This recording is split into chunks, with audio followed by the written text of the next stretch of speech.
আসসালামু আলাইকুম প্রিয় দর্শক, অন্য মঞ্চের আলাপচারিতায় আপনাদের সকলকে আমন্ত্রণ জানাচ্ছি। এখনকার আলোচনার বিষয় শোনা যাচ্ছে বেগম জিয়াকে নিয়ে, খালেদা জিয়াকে নিয়ে লন্ডনে যাচ্ছে একটি বিশেষ বিমান, কাতার থেকে আসছে। তো এই বিমানে লন্ডনে কে যাচ্ছেন, বেগম জিয়া নাকি তার মৃতদেহ? এবং সেই সঙ্গে আলোচনার বিষয় সত্য ফাঁস হওয়ার ভয়ে বেগম জিয়ার চিকিৎসায় ভারতের সহায়তা নেওয়া হয়নি, এই অভিযোগ দুটো। বিখ্যাত নাট্যকার মনোজ মিত্রের সাজানো বাগান নাটকটি অবলম্বনে আর এক বিখ্যাত চিত্র পরিচালক তপন সিংহ বাঞ্ছারামের বাগান নামে একটি চমৎকার সিনেমা বানিয়েছিলেন। এই ছবির এক দৃশ্যে গ্রামের ডাক্তারের ভূমিকায় বিখ্যাত কৌতুক অভিনেতা রবি ঘোষ বাঞ্ছারাম বেঁচে আছে না মরে গেছে সেটা তার নাড়ি টিপে পরীক্ষা করছে। কিন্তু নাড়ির গতি বড় বিচিত্র, এই আছে তো এই নেই। যখন পাওয়া যাচ্ছে না নাড়ির স্পন্দন, ডাক্তার আনন্দে বলছে নেই, মানে বেঁচে নেই। পর মুহূর্তে খুঁজে পাচ্ছে নাড়ির চলা, অমনি দুঃখে ভেঙে পড়ছে আছে। পর মুহূর্তে আবার নেই এবং আছে, এই আছে এই নেই। এই দেখে জমিদার মশাই, যিনি বাঞ্ছারামের মরে যাওয়ার জন্যে যিনি খুব চেষ্টা করছিলেন, তিনি বললেন, তুমি নাড়ি দেখছো না কই মাছ ধরছো ডাক্তার? এবার কি আর হাসপাতালে বেগম খালেদা জিয়ার চিকিৎসায় নাড়ির স্পন্দন আছে কি নেই সেটা নিয়ে বাঞ্ছারামের বাগান সিনেমার ওই দৃশ্যের মতোই এক বিচিত্র পরিস্থিতি তৈরি হয়েছে। হাসপাতালের ভেতরে বেগম জিয়ার চিকিৎসায় আছেন যারা, তারা নাড়ির গতি আর খুঁজে পাচ্ছেন কিনা সে ব্যাপারে একেবারে টু শব্দটি করছে না। কিন্তু হাসপাতালের বাইরে সারা দেশ জুড়ে প্রবল জল্পনা, বেগম জিয়ার শরীরে আর নাড়ির স্পন্দন নেই, অর্থাৎ তিনি মৃত।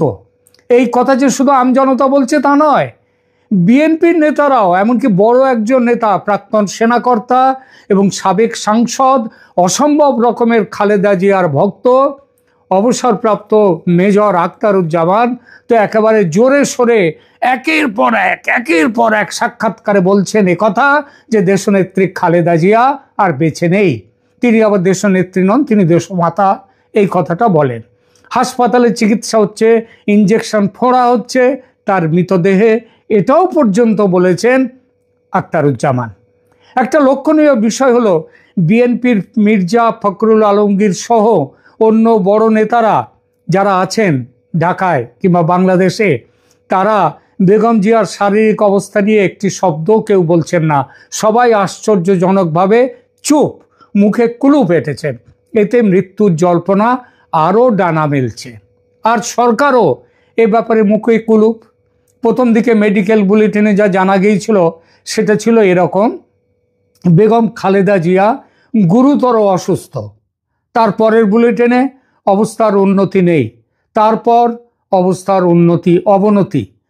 মানে প্রথমে গুরুতর অসুস্থ অবস্থায় হাসপাতালে এলেন, পরের বুলেটিনে অবস্থার উন্নতি নেই, তারপর অবস্থার আরও অবনতি, তারপর থেকে অবস্থার পরিবর্তন নেই, আর কোনো বুলেটিন নেই। ব্যাপারটা তাহলে কি দাঁড়ালো সেটা কি বলার দরকার আছে?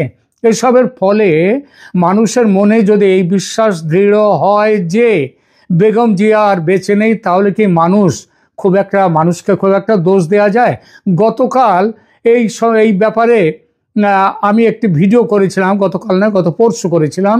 সেই ভিডিওতে আমি যেখানে আমার সবাই কমেন্টস দিয়েছেন, সেই কমেন্টসে বেশিরভাগ কমেন্টস, কয়েকশো কমেন্টস, তার মধ্যে বেশিরভাগ কমেন্টসে হচ্ছে তারা বলেছেন যে খালেদা জিয়া মারা গেছেন কয়েকদিন আগে, কিন্তু এই সরকার সেটা প্রচার করছে না।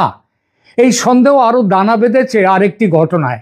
ঢাকার ব্রিটিশ হাই কমিশনার সারা কুকের খালেদা জিয়াকে দেখতে আসা এবং এ নিয়ে গণমাধ্যম সহ বিভিন্ন মহলে যে জল্পনা ও আলোচনা চলছে তা নিয়ে ব্রিটিশ হাই কমিশনার একমাত্র বিদেশি কূটনীতিক যিনি খালেদা জিয়াকে হাসপাতালে দেখতে এসেছেন। এটি স্বাভাবিকভাবেই রাজনৈতিক ও কূটনৈতিক মহলে বিশেষ জল্পনা তৈরি করেছে। দেখুন, আমেরিকা দেখতে এলে সেটা নয় বুঝতাম, তার একটা কারণ আছে। কারণ আমেরিকা চাইছিল যে বিএনপিকে ক্ষমতায় নিয়ে আসা, এইটা চাইছিলেন ট্রাম্প প্রশাসন কিছুদিন আগে পর্যন্ত, এবং আওয়ামী লীগকে নির্বাচনের বাইরে রাখা। তাদের সেই অবস্থার পরিবর্তন ঘটেছে। সেই ঘটার প্রেক্ষিতে তাহলে যদি আমেরিকার যে মানে ইউএস হাই কমিশনার ঢাকায় তিনি যদি আসতেন তবে একটা কথা ছিল, কিন্তু এসছেন কে ব্রিটিশ হাই কমিশনার। এটি স্বাভাবিকভাবেই রাজনৈতিক ও কূটনৈতিক মহলে বিশেষ জল্পনা তৈরি করেছে। কেন তিনি এলেন? যেসব কথা চলছে তা হলো সারা কুকের এই হাসপাতাল ভিজিট নিয়ে যেসব কথা চলছে তার মধ্যে সবচেয়ে গুরুত্বপূর্ণ হলো খালেদা জিয়া বেঁচে আছেন কি না সেটা নিয়ে সরেজমিনে তদন্ত করা। কারণ হঠাৎই ইউনূস সরকার চেষ্টা শুরু করেছে উন্নত চিকিৎসার জন্য বেগম জিয়াকে কাতারের বিশেষ বিমানে করে লন্ডনে নিয়ে যাবেন। যদি লন্ডনে যাওয়ার পর সেখানকার ডাক্তাররা দেখেন যে তিনি আর বেঁচে নেই, তাহলে নিয়ে যাওয়ার সময় পথের মধ্যে তার মৃত্যু ঘটেছে বলা যাবে। তখন ইউনূস সরকারকে কাঠগড়ায় দাঁড় করানো যাবে না। এটা ইউনূস সরকারের পরিকল্পনা। এই পরিকল্পনার পেছনে আরেকটি ছেদ যুক্তি দেওয়া হয়েছে। সেটা হলো তারেক রহমান যেহেতু বাংলাদেশে আসতে পারছেন না এবং পারবেন না বলে জানিয়েছেন বিশেষ কিছু কারণের জন্য, সেটা আর এখানে বললাম না, তখন মাকে নিয়ে যেতে হবে তার কাছে। কথায় আছে মোহাম্মদ পর্বতের কাছে না গেলে পর্বতকেই মোহাম্মদের কাছে আসতে হয়, অনেকটা সেরকম। কিন্তু এখানে আবার ফ্যাসাদে পড়েছে ব্রিটিশ সরকার। জীবিত মানুষকে লন্ডনে নিয়ে যাওয়ার নিয়ম আছে, তাতে কোনো বাধা নেই, কিন্তু মরা মানুষ কেন যাবে? যদি খালেদা জিয়া ব্রিটিশ নাগরিক হতেন এবং ঢাকায় তার ইন্তেকাল হতো তাহলে সেই দেহ ব্রিটেনে নিয়ে যাওয়া যেত। কিন্তু এখানে ব্যাপারটা তো তা নয়। খবরে প্রকাশ বেগম জিয়ার চিকিৎসায় চীনা ডাক্তারদের সঙ্গেও ব্রিটিশ ডাক্তাররাও আছেন। হাই কমিশনার সারা কুক তাদের সঙ্গে যোগাযোগ করে খালেদা জিয়া বেঁচে আছেন কিনা সেটা যাচাই করতে চেয়েছিলেন। কিন্তু ওই ব্রিটিশ চিকিৎসকরা অফিসিয়ালি যতক্ষণ না মেডিকেল বোর্ড মৃত ঘোষণা করছে তারা কিছুই বলতে পারেন না, বলবেনও না। সেটা নিয়ম বিরুদ্ধ, আইন বিরুদ্ধ। সুতরাং বাধ্য হয়ে নিজেই হাসপাতালে এসে যাচাই করতে চেয়েছেন British high commissioner Sarah Cook. তিনি নারী পরীক্ষা করতে পারেন কিনা জানা যায়নি অবশ্য, তবে নারী পরীক্ষাটা তো খুব একটা গম্ভীর বা কঠিন কোনো বিষয় তা তো নয়। একটুখানি আর তাদের মতো মানুষ, তারা একটু এইসব নিশ্চয়ই তার কোনো অভিজ্ঞতা আছে, না থাকলেও হয়তো শিখে নিয়েছেন। আর এই ভিজিটের পর তিনি ব্রিটিশ সরকারকে কি গোপন রিপোর্ট পাঠিয়েছেন সেটাও কিন্তু বাইরে প্রকাশ পায়নি, সাংবাদিকদের মুখোমুখিও হননি তিনি। তবে এটা ঠিক যে হাই কমিশনের দেখা করার বিষয়টি বেগম জিয়ার বেঁচে না থাকার জল্পনাকে আরও উস্কে দিয়েছে। কূটনীতিকের এই পদক্ষেপের মাধ্যমে অনেকে মনে করছেন যুক্তরাজ্য সরকার নিশ্চিতভাবেই এই তথ্যটি যাচাই করতে চেয়েছে, তার জন্যই সারা কুক এসছেন। সারা কুকের এই সফর তাই নিছকই একটি সৌজন্য সাক্ষাৎ নয়, বরং খালেদা জিয়া বেঁচে আছেন কিনা, বাংলাদেশের রাজনৈতিক পরিস্থিতি এবং একটি অবাঞ্ছিত রাজনৈতিক ষড়যন্ত্রের মধ্যে ব্রিটিশ সরকারকে পড়তে হচ্ছে কিনা, এই সব কিছু মিশেলে একটি গুরুত্বপূর্ণ ঘটনা, কূটনৈতিক ঘটনা হিসেবে বিবেচিত হচ্ছে। আর নিজেদেরকে সেফ সাইডে রাখবার জন্যে British high commissioner Sarah Cook সেখানে এসছেন সরেজমিনে তদন্ত করতে। যদি তিনি তদন্ত করে রিপোর্ট দেন যে তিনি আর বেঁচে থাকার সম্ভাবনা নেই, তাহলে ব্রিটিশ সরকার নিশ্চয়ই অন্য কোনো উপায় খুঁজবে যাতে ডেড বডি সেখানে না যেতে পারে। এই প্রসঙ্গে আরেকটি গুরুত্বপূর্ণ প্রশ্ন উঠেছে। ভারতের প্রধানমন্ত্রী নরেন্দ্র মোদী 1 ডিসেম্বরে এক্সপোস্টে বলেছিলেন প্রাক্তন প্রধানমন্ত্রী খালেদা জিয়ার চিকিৎসার জন্য সব রকমের সাহায্য দিতে ভারত প্রস্তুত। কিন্তু ভারতের কোনো সাহায্য নেওয়া হলো না। চীন থেকে ডাক্তার এলো, ব্রিটেন থেকে ডাক্তার এলো, কিন্তু ভারতের ডাক্তার নেই। আচ্ছা, ব্রিটিশ ডাক্তাররা না হয় ভারতের ডাক্তারের থেকে বড় হতে পারে ধরে নিলাম, চীনের ডাক্তারদের তো সেরকম কোনো সুনাম নেই, তাহলে কেন? বরং ভারতীয় ডাক্তারদের সুনাম দেশে বিদেশে সর্বত্র। অথচ দেখুন, মাস 4 আগে ঢাকায় স্কুলের ওপর যখন সামরিক বিমান ভেঙে পড়লো, তারপর ভারতের চিকিৎসকরা, ভারত সরকার বলল যে এই সময়ে যেসব বাচ্চারা যারা ওখানে আহত হয়েছে তাদের চিকিৎসার জন্য ভারতীয় ডাক্তাররা আসবে। সেদিন কিন্তু সরকার আমন্ত্রণ জানিয়েছিল ভারতীয় ডাক্তারদের। এবার খালেদা জিয়ার চিকিৎসায় ভারত যখন বলল যে এরকমভাবে আমরা পাঠাতে পারি, আমাদের চিকিৎসকদের সব রকম সাহায্য, তখন ভারত বাদ। খালেদা জিয়ার মৃত্যু সংবাদ গোপন রাখতেই কি ভারতের সাহায্য নেওয়া হলো না? এই প্রশ্ন কিন্তু উঠছে। খালেদা জিয়ার দল বিএনপি ভারতের প্রধানমন্ত্রীর প্রস্তাবকে স্বাগত জানিয়ে তাকে ধন্যবাদ দিয়েছে ঠিকই, কিন্তু সাহায্য গ্রহণের ব্যাপারে কিছু বলেনি কেন? কিছু বলছেও না কেন?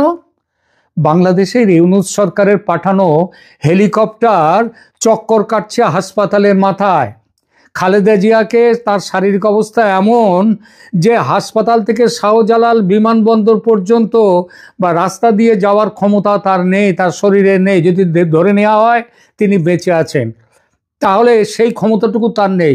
আরও একটা সম্ভাবনা আছে, সেটা হচ্ছে বাইরে প্রকাশ্যে নিয়ে যেতে গেলে তার নানা রকম ফটো উঠে যাবে এবং সাংবাদিকরা ছেঁকে ধরতে পারে। যদিও বাংলাদেশের সংবাদ মাধ্যম এখন তো সরকার যা বলবে তার বাইরে একটা কথা বলবে না। সুতরাং তার অবস্থা, শরীরের অবস্থা বিবেচনা করেই নাকি এই ব্যবস্থা নেওয়া হয়েছে যে, এবং সেই সাথে সাথে সাংবাদিকদের অবাঞ্ছিত যা নজরদারির থেকে বাঁচার জন্যেই হাসপাতাল থেকে বিমানবন্দর পর্যন্ত হেলিকপ্টারের ব্যবস্থা। আচ্ছা বলুন তো, হাসপাতাল থেকে বিমানবন্দর পর্যন্ত এই সামান্য পথটুকু যেতে যদি হেলিকপ্টার লাগে, তাহলে এমন রোগিনী, সিরিয়াস রোগিনী, ধরে নিলাম তিনি এখনো বেঁচে আছেন, তাহলে তিনি কিভাবে লন্ডন পর্যন্ত যাবেন? বেঁচে থাকা না থাকার প্রশ্ন উঠবে না যে লন্ডন পর্যন্ত যাওয়ার ধকল তিনি সহ্য করবেন কি করে? নয়াদিল্লির সরকারি মহলের ভেতরের জল্পনা এই যে ডিসেম্বরের 1 তারিখে নরেন্দ্র মোদীজি যখন এক্স স্যান্ডেলে চিকিৎসার সহায়তার প্রস্তাব দিচ্ছেন, তখনই বেগম জিয়া হয়তো পৃথিবীতে আর নেই, তার বেঁচে না থাকার সম্ভাবনা, তিনি হয়তো তার আগেই মারা গেছেন। কিন্তু বাংলাদেশ সরকার যেহেতু এই মৃত্যুর খবর চেপে রাখতে চাইছেন বিশেষ উদ্দেশ্য নিয়ে, এবং ভারতীয় চিকিৎসকরা এলে সেই উদ্দেশ্য বানচাল হয়ে যাবে, গোপন খবর ফাঁস হয়ে যেতে পারে, তাই ভারতের প্রস্তাব গ্রহণ করেনি সরকার। এবং তার সঙ্গে ওই খালেদা জিয়ার নিজের দল বিএনপি। তাহলে কি বিএনপি নেতারা সরকারের এই ষড়যন্ত্র বা পরিকল্পনার সঙ্গে যুক্ত? অবশ্যই যুক্ত তারা। মেজর আখতারুজ্জামান তো একদম ক্ষেপে লাল। তার কথায় বিএনপি নেতৃত্বের বিরুদ্ধে এই ব্যাপারে তিনি তীব্র অভিযোগ করেছেন। খুব সাধারণ অভিযোগ এটাও যে 23শে নভেম্বর থেকে বেগম খালেদা জিয়া অসুস্থ হয়ে হাসপাতালে ভর্তি, তারপর 12 দিন হয়ে গেল, লন্ডনে বা সিঙ্গাপুরে না পাঠিয়ে তাকে এখানে রেখে কেন চিকিৎসার নামে মেরে ফেলার ব্যবস্থা পাকা হলো? আর বিএনপি নেতৃত্ব কেন মুখে কুলু পেটে বসেছিল? কেউ প্রশ্ন করতেই পারেন যে এই চুপ করে থাকার ফলে তো বিএনপিরই ক্ষতি, সুতরাং তারা ইচ্ছা করে তো চুপ থাকেনি, চুপ থেকেছে সরকারের চাপে বাধ্য হয়ে, এটা তারা বলতেই পারে। আর সরকারের কি লাভ? আওয়ামী লীগকে নিষিদ্ধ করে -1 করেছে, আর এবার খালেদা জিয়ার মৃত্যু এবং তারেক রহমানের দেশে ফেরার ভবিষ্যৎ সম্ভাবনা পুরোপুরি জলাঞ্জলি হওয়ার পর বাংলাদেশের রাজনীতি -2 হবে বলে জামাতি ইউনূস মনে করছেন। আওয়ামী লীগকে দাবিয়ে রাখা যাবে না, সুতরাং -2 এর কথা ছেড়ে দিন। আওয়ামী লীগ ফিনিক্স পাখির মতো ফিরে আসবে, ঠিক ফিরে আসবে, এটা দেখবেন। ফলে -2 এর সফল হবে না, তার স্বপ্ন সফল হবে না। তবে -1 সেটা কিন্তু সফল। সেই -1টি কে? -1 মানে বিএনপি। খালেদা জিয়ার মৃত্যু এবং তারেক রহমানের দেশে না আসার সিদ্ধান্ত, চূড়ান্ত সিদ্ধান্ত, এর জন্যে বিএনপি মাইনাস হয়ে গেল বাংলাদেশ থেকে। ধন্যবাদ। আসসালামু আলাইকুম রহমতুল্লাহি ওবরকাতুহু। সম্মানিত দর্শক, জনাব তারেক রহমান সাহেবকে নিয়ে বিতর্ক তুঙ্গে। একটা সময় খুব আলোচনা ছিল, মধ্যে কিছু সমালোচনা ছিল। যখন আপনি রাজনীতির কেন্দ্রে থাকবেন, আপনাকে নিয়ে আলোচনা এবং সমালোচনা সহজাত। কিন্তু যখন বিতর্ক তৈরি হয়ে যাবে, তখন এক জন্মে সেই বিতর্ক কখনো কোনো রাজনৈতিক নেতা মুছে দিতে পারে না। আপনি যদি বঙ্গবন্ধুর কথা চিন্তা করেন, তার জীবনের কতগুলো বিতর্ক, যেমন ধরুন আগরতলা ষড়যন্ত্র মামলা, শত চেষ্টা করে এটার পক্ষে বিপক্ষে যে বিতর্ক, সেই বিতর্ক থেকে আওয়ামী লীগকে বের করা যাচ্ছে না। যেমন জামাতের 71-এর ভূমিকা, বিতর্ক, কোনো অবস্থা থেকে মুছে দেওয়া যাচ্ছে না। তো বঙ্গবন্ধুর একটা ভাষণ, সে লাল ঘোড়া দাবড়ায় দেব, এই বিতর্ক দূর করা যাচ্ছে না। শেখ হাসিনার কিছু কর্মকাণ্ড, যেমন ধরুন সেই এস আলমের সাথে সখ্যতা, তারপর সালমান এফ রহমান সাহেবের সাথে সখ্যতা। যত ভালো কাজ হোক না কেন এই বিতর্কগুলো এড়ানো যাচ্ছে না। বিএনপি জামানাতে হাওয়া ভবন, 21শে আগস্টের গ্রেনেড হামলা, শায়েক আব্দুর রহমান বাংলা ভাই, এদের উত্থান, 10 ট্রাক অস্ত্র মামলা, কিয়ামত পর্যন্ত এই বিতর্কগুলো দূর করা যাবে না। আবার একাকারের সময় যে সকল বিতর্ক, এরশাদের যে সকল বিতর্ক, সে সকল বিতর্ক থেকে এরশাদ যতদিন এই নামটা থাকবে, এরশাদের সেই বিতর্কগুলো কখনো যাবে না। তার দুর্নীতি, তার নারী কেলেঙ্কারি ইত্যাদি যা কিছু আছে, এবং বাংলাদেশের পলিটিক্সটিকে পলিউট করার জন্য, দূষিত করার জন্য তিনি যে সকল কাজ করেছেন, যে নির্বাচনগুলো করেছেন, হানা ভোট, তারপর 86 ভোট, 88 ভোট, ডিজিএফআর মাধ্যমে রাজনীতিবিদদেরকে কেনা, এগুলো দূর করা যাবে না। সংসদে 30 সেট অলংকার, এই বিতর্ক কখনো দূর করা যাবে না। তো সেই দিক থেকে জনাব তারেক রহমান সাহেবকে নিয়ে যে সকল আলোচনা সমালোচনা হচ্ছিল ওই পর্যন্তই ওকে ছিল, কিন্তু বিতর্কগুলো ইদানিংকালে খুব মারাত্মক আকার ধারণ করেছে। এখন সে সকল বিতর্ক কি? একান্ত ঘনিষ্ঠজন যারা এই গত 14 মাসে তারেক রহমান সাহেবের পক্ষে খুব কথাবার্তা বলতেন, তারা একান্ত আলাপ আলোচনায় যে সকল নেতিবাচক কথাবার্তা বলছেন, বিএনপির লোক, এ কথা আমি এখানে বলবো না, বলতে পারবো না। বিএনপির যারা শীর্ষ নেতৃবৃন্দ, এই জিনিসগুলো তাদেরকে ভাবতে হবে। বেগম জিয়া হাসপাতালে অসুস্থ, সেই অসুস্থ অবস্থায় তাকে নিয়ে কিভাবে কথা বলতে হবে, বিএনপির যারা ভাইস প্রেসিডেন্ট পর্যায়ে রয়েছেন, সহসভাপতি পর্যায়ে রয়েছেন, সে সকল লোককে যদি নিয়ম করে মুখ বন্ধ করতে হয়, তাহলে বুঝতে পারে যে দলটা কতটা বিশৃঙ্খল হয়ে পড়েছে। এখন বলা হচ্ছে যে বিএনপির পক্ষে কেবলমাত্র ডাক্তার জাহিদ কথা বলবেন। অন্যদিকে এই যেভাবে বেগম জিয়ার সেই অসুস্থতা নিয়ে বিতর্ক তৈরি করা হচ্ছে, বিএনপি এটা মোকাবেলা করতে পারছে না। এখানে দল বেঁধে লোক ভিড় করছে, যাচ্ছে, আসছে, হেলিকপ্টার উড়ছে, এসএসএফের প্রহরা বসানো হয়েছে। এই বিষয়গুলোতে আসলে বিএনপির সিদ্ধান্ত নেওয়ার দরকার ছিল। এই সময়টিতে যেমন জামাতের আমির দেখা করতে গেলেন, তারপরে মিয়া গোলাম পারওয়ার দেখা করতে গেলেন, তারা বসলেন, কথাবার্তা বললেন, এবং তাদের সঙ্গে বিএনপি নেতাদের যে মোলাকাত, এবং সেখানে দেখা গেল যে অনেকে হেসে হেসে কথা বলছেন। একটা পরিবারে বা যখন একটা প্রতিষ্ঠানে খুব দুর্যোগ দুর্ঘটনা থাকে, তখন মানুষ যে ধরনের অভিব্যক্তি প্রকাশ করে, বিএনপির ওখানে যারা যাচ্ছেন যে সকল নেতারা, তারা হাসি মুখে কথা বলছেন, অভ্যর্থনা জানাচ্ছেন। এই দৃশ্যগুলো যখন টেলিভিশনে চলে আসছে, বুঝতে পারা যায় যে এখানে কতটা বিতর্ক তৈরি হচ্ছে। অনেকে এটাকে একটা ব্যবসা হিসেবে নিয়েছেন। এনিওয়ে, এখন বেগম জিয়া সুস্থ হয়ে ফিরে আসুন বা তিনি আল্লাহর ডাকে সাড়া দেন, তার বয়স হয়েছে, ডাজ নট ম্যাটার, কিন্তু তার জানাজাতে শহীদ প্রেসিডেন্ট জিয়াউর রহমান সাহেবের চেয়ে বেশি মানুষ হবে। এই কথাগুলো এই সময়টিতে যারা বিএনপির লোকজন বলছে, মেজাজ ঠিক রাখা যাচ্ছে না। মানে এই কথাগুলো খুবই আপত্তিকর, অরাজনৈতিক, অবিবেচনাপ্রসূত। যার যায় কেবলমাত্র সে বুঝে। বেগম জিয়া এই মুহূর্তে যদি পৃথিবী থেকে বিদায় নেন, সবচেয়ে বেশি ক্ষতিগ্রস্ত হবেন জনাব তারেক রহমান সাহেব। এখন সেই তারেক রহমান সাহেব দেশে আসবেন কি আসবেন না, এই কথাগুলো বলা মানে একজন শোকার্ত, অসুস্থ এবং অসহায় মানুষকে রীতিমতো অপমান করা শামিল। সেই কাজটি তার যারা শত্রু তারা অবলীলা করে যাচ্ছেন। এই কারণ হলো আমাদের দেশে শত্রুর প্রতি বন্ধু ভাবাপন্ন হওয়ার কোনো নজির নেই। কিন্তু বিএনপির লোক কী করছে? বিএনপির লোক এই কথাগুলো স্মার্টলি কেন মিডিয়াকে ফেস করতে পারছেন না? জনাব তারেক রহমান সাহেবের দুজন উপদেষ্টা আসছেন বাংলাদেশে, মানে তারা কতটা সুকর্ম করেছেন আমি বলতে পারবো না, কিন্তু অপকর্ম যা করার সবগুলো করা হয়েছে। একজন পররাষ্ট্রমন্ত্রী হিসেবে সিলেটে যাচ্ছেন, ভবিষ্যৎ পররাষ্ট্রমন্ত্রী, পররাষ্ট্র মন্ত্রণালয়ের যার মানে একটা পিয়ন হওয়ার যোগ্যতা নেই, এখন সে পররাষ্ট্রমন্ত্রী হিসেবে তার সে ভাব সব লোকজন কথাবার্তা আলাপ আলোচনা করছে। আর একজন কি মাহাদি আমিন, সে এমপি নমিনেশন দিচ্ছে, এই তুলিকে গিয়ে নমিনেশন দিয়ে দিল মিরপুরে।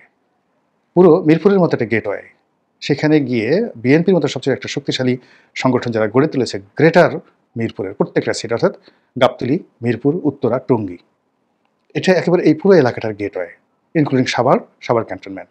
এই পুরো রাজনীতিটি একটি মনোনয়নের মাধ্যমে স্বাধীনতা বিরোধীদের হাতে তুলে দেওয়া হয়েছে। এই কাজটা কেন করা হয়েছে? তুলিকে যদি এত মনোনয়ন দেওয়ার ইচ্ছা ছিল, বেগম জিয়া 4টি আসনে 3টি আসনে দাঁড়িয়েছেন, তার একটা আসন ছেড়ে দিলিত হয়ে যেত, বগুড়াতে একটা আসন ছেড়ে দিলিত হয়ে যেত, কিন্তু ঢাকার মতো এরকম একটা সেন্সিটিভ জায়গাতে কেন এখানে দিতে হবে। ঢাকার লোক তো এত বোকা না। এই কাজগুলো যারা বিএনপি যারা লোকজন আছে তারা করে যাচ্ছেন, একটার পর একটা করে যাচ্ছেন। কিন্তু সত্যিকার অর্থে তারেক রহমান সাহেবের ইমেজ ঠিক রাখা, তাকে সঠিক পথে স্থির থাকতে সাহায্য করা, তার মনোবলকে সুদৃঢ় রাখা এবং তাকে বিভিন্ন বিষয়ে প্রশ্ন করা থেকে বিরত থাকা এবং তাকে বিরত রাখা তিনি যেন সব ব্যাপারে কথা না বলেন। মানুষ যখন খুব আনন্দে থাকে, মানুষ যখন খুব শোকের মধ্যে থাকে, অস্থিরতার মধ্যে থাকে, তখন সেখানে অনেক বিভ্রাট হয়। এমনকি বন্ধুবান্ধব হিসেবে এমন অনেক সময় আছে যে আমি আমার ঘনিষ্ঠ বন্ধু, তার সঙ্গে টেলিফোনে কথা না বলা, তারপরে তার বিষয়ে আলোচনা না করা এবং তার থেকে নিরাপদ দূরে থাকা অনেক সময় ইবাদতের মতো হয়।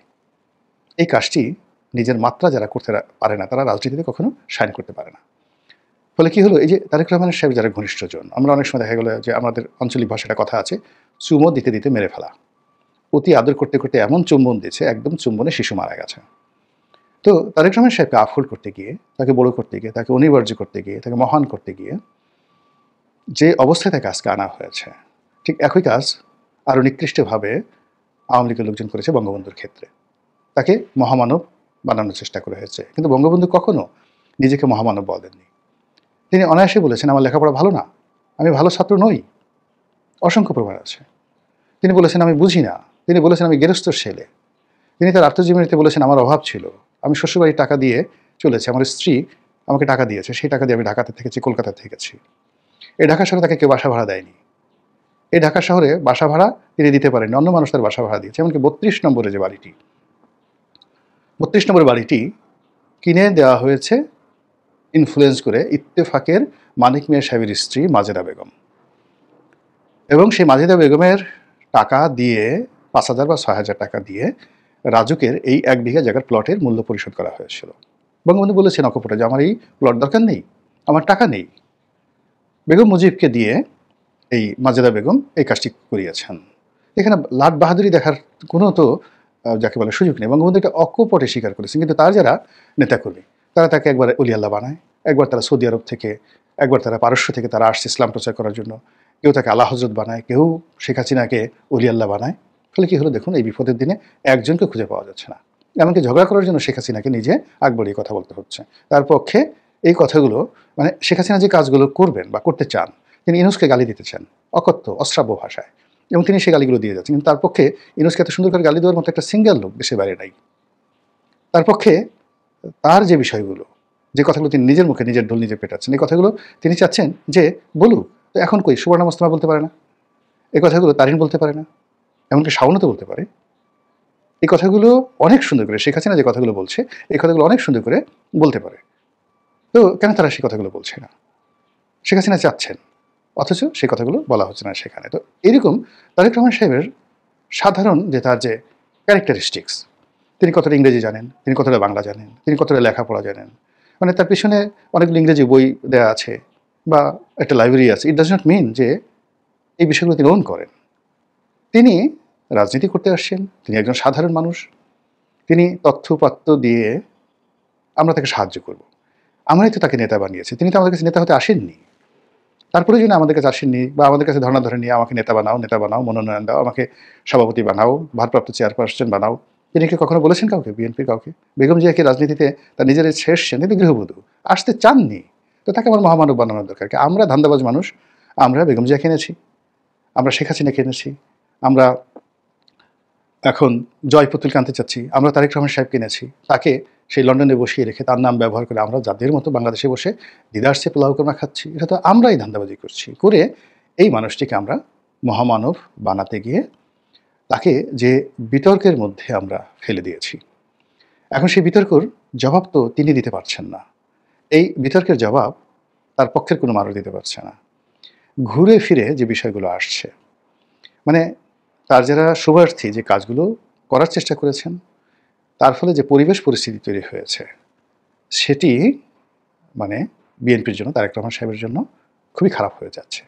যেমন ধরুন, আপনার কোনো একটি মানুষ বলেন যে ওর পেটের মধ্যে অনেক বুদ্ধি, পেটের মধ্যে বুদ্ধি, ওর পেট ভালো, ওর মাথা ভালো। তো এই জন্য আপনি আপনার যার প্রশংসা করছেন, একসময় আপনি তার পেটের মধ্যে অনেক বুদ্ধি এটা প্রমাণ করার জন্য পেটটা ফেলে দিলেন। কী বের হবে বলেন তো? পাকস্থলী থেকে কী বের হবে? পাকস্থলীর নিচে যেটাকে রেকটাম বলা হয়, মলদ্বার বলা হয়, সেখান থেকে কী বের হবে? ময়লা, আবর্জনা, সির, কৃমি, এগুলো বের হবে না? তো এইরকম আর কি অবস্থা। তো যার জন্য আল্লাহ রাব্বুল আলামিন যে বিষয়গুলো গোপন রেখেছেন, সেই বিষয়গুলো কোনো অবস্থাতেই সামনে আনতে হয় না। তারেক রহমান সাহেবের রাজনৈতিক জীবনের কিছু গোপন অধ্যায় রয়েছে, বিশেষ করে 1/11-এর সময়, যেগুলো ওই সময় যারা সরকার ছিলেন তারা কোনোদিন এই বিষয়গুলো প্রকাশ করেননি। তারপর এমনকি আওয়ামী লীগ তারেক রহমান সাহেবকে নিয়ে নানা রকম নেতিবাচক কথা বলেছে, কিন্তু রাষ্ট্রীয় ওই বিষয়গুলো কিভাবে কি হয়েছে এই জিনিসগুলো প্রচার করা হয়নি। কিন্তু এখন দেখা গেল বিএনপি ঘনিষ্ঠ যারা লোকজন রয়েছেন তারা 1/11-এর সময় সেই ব্রিগেডের বাড়ি কিংবা 1/11 যারা কুশীলব তারা এই বেগম জিয়ার সঙ্গে দেখা করেছেন, কি বলেছেন, তারপর বেগম জিয়া কি শর্ত দিয়েছেন এবং কোন শর্তের প্রেক্ষিতে তারেক রহমান সাহেবকে তৎকালীন সেনা কর্তৃপক্ষ দেশের বাইরে পাঠাতে রাজি হলো, সেখানে কি দলিল ছিল, কি মুসলেকা ছিল, কি শব্দ ছিল, সেই বিষয়গুলো এখন ওপেন সিক্রেট হয়ে গেছে। এটা দ্বিতীয় ধাপ। ফলে আগের যে মানে 11 পূর্ববর্তী যে সময়টি, সেই সময়টিতে যে একটা বিতর্ক আছে সেটা একটা মোছা যাচ্ছে না, যাবেও না। কিন্তু 11 সময়টিতে যে ঘটনাগুলো ঘটছে, বিশেষ করে সেনাবাহিনীর সঙ্গে এবং সেনাবাহিনীর এই যে ক্রোধ ক্ষোভ কেন ছিল বিএনপির উপর, তারেক রহমান সাহেবকে কেন তারা নেতিবাচক করতে, ওই সময় তরুণ সেনা কর্মকর্তারা তার সঙ্গে খারাপ আচরণ করেছেন, এই প্রশ্নগুলো কি আপনি মানুষের সাথে বোকা নাকি? আপনি একটা ফ্যাক্ট বলবেন, ফ্যাক্টের সঙ্গে সঙ্গে মানুষ জিজ্ঞাসা করবে, কি জিজ্ঞাসা করবে, যে যেখানে সেনাবাহিনীর মধ্যে বেগম জিয়ার জনপ্রিয়তা কিংবদন্তি, কতটা কিংবদন্তি হলে পুরো তার যে রাজনৈতিক জীবন, অর্থাৎ এরশাদের জামানাতে পুরো 10টি বছর তিনি ক্যান্টনমেন্টে ছিলেন এবং শেখ হাসিনা তার বাড়ি ভেঙে দেওয়ার আগ পর্যন্ত এই বাড়িতে তাকে ধারণ করেছে সাধারণ সেনা কর্মকর্তারা। তার বাড়ি ভেঙে ফেলা হয়েছে রাজনৈতিক কারণে, কিন্তু এটি প্রতিটি সেনাবাহিনীর কর্মকর্তাকে বিক্ষুব্ধ করেছে, সহানুভূতিশীল করেছে এবং বেগম জিয়ার সেই দিনের যে কান্না, প্রত্যেকটা সৈনিকের কান্না ছিল। এটা হলো বাস্তবতা।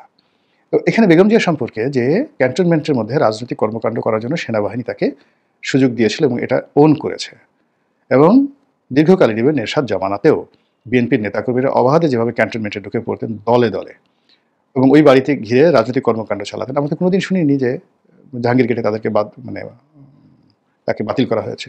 শেখ হাসিনা খুব রাগ ছিল, কেন এখানে বসে এই কাজকর্ম করানো হচ্ছে, কিন্তু তিনি ওই বাড়িটা ভেঙে দিয়েছেন, সব কিছু করেছেন, কিন্তু যতদিন পর্যন্ত ভাঙা হয়নি ততদিন পর্যন্ত তার চলাচলে তিনি বাধা তৈরি করতে পারেননি। কেন পারেননি? মূল কারণ হলো সেনাবাহিনীর একটা সমর্থন সেখানে ছিল।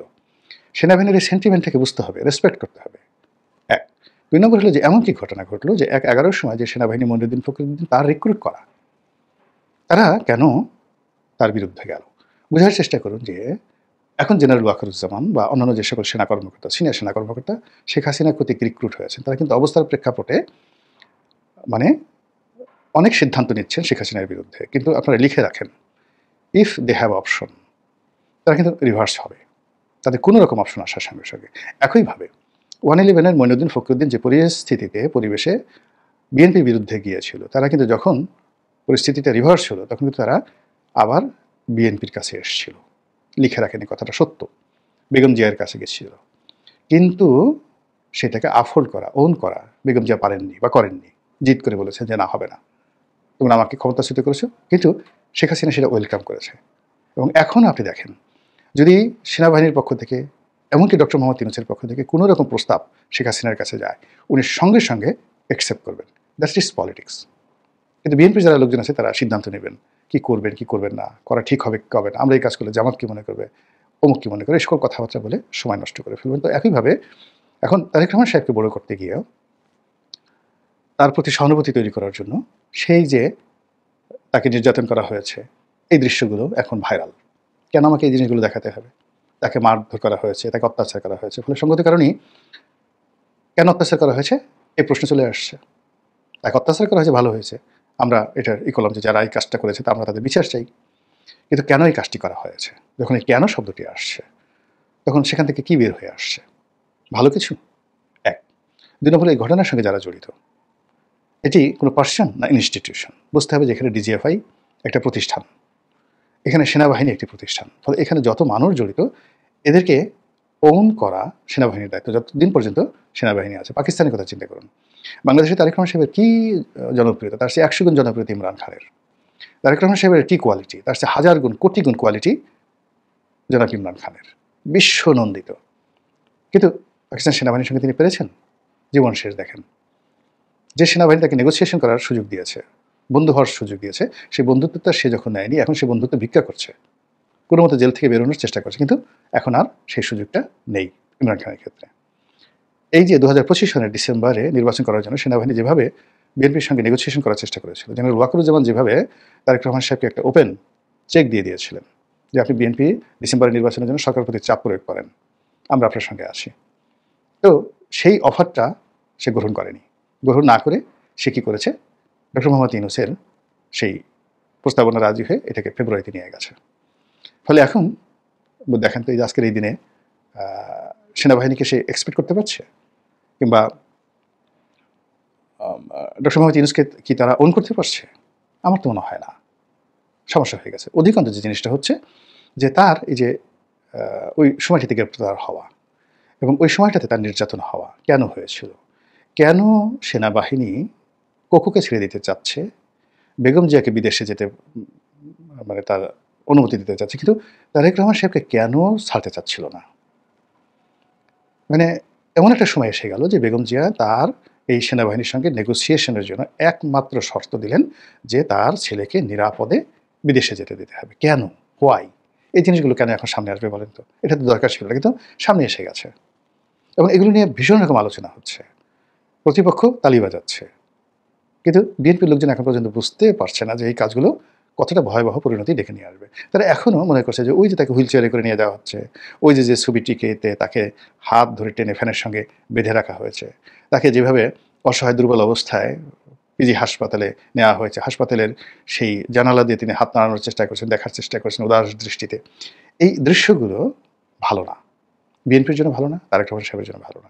আর এই দৃশ্যের সঙ্গে কন্টিনিউয়াসলি একটার পর একটা ধারাবাহিকভাবে যে ফ্যাক্ট চলে আসছে, তিনি বাংলাদেশ থেকে গেলেন, দেয়ার যে ডকুমেন্ট, এমনি এমনি যায়নি, তাকে গ্রেপ্তার করা হয়েছে সুনির্দিষ্ট অভিযোগ, এবং সেই অভিযোগটাকে প্রমাণ করার জন্য তৎকালীন সেনা কর্তৃপক্ষ একটা ডকুমেন্টেশন তৈরি করেছে। Where is that documentation?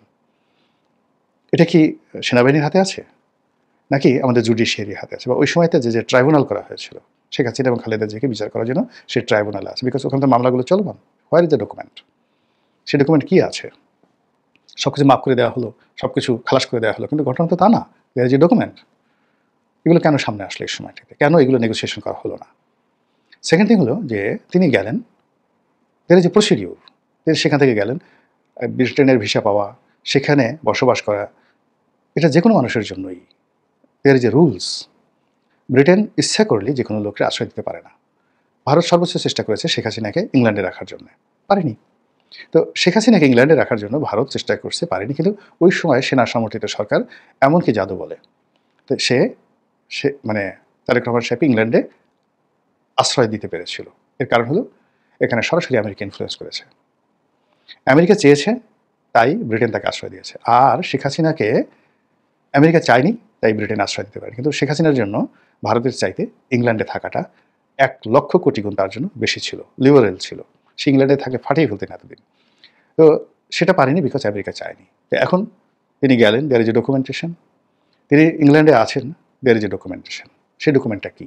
এখন লোকজন সামনে চলে এসছে, তিনি কি অ্যাসাইলাম সিকার, তিনি কি সেখানে স্থায়ী বসবাস করছেন, পাসপোর্টধারী, তিনি যদি এমন হন তার মেয়ের অবস্থা কী, তার স্ত্রীর অবস্থা কী, তার স্ট্যাটাস কী, তার ওখানে কীভাবে পরিবার পরিজন চলছে, তিনি আসবেন কীভাবে, আসতে পারবেন কিনা, আসলে আবার যাবেন কিনা, যেতে পারবেন কিনা, থাকতে পারবেন কিনা, এই অসংখ্য বিতর্ক একটার পর একটা পুরো রাজনীতির অঙ্গনে যে ধোঁয়াশা তৈরি করেছে, সেই ধোঁয়াশার ফলে যে কুয়াশা তৈরি হয়েছে,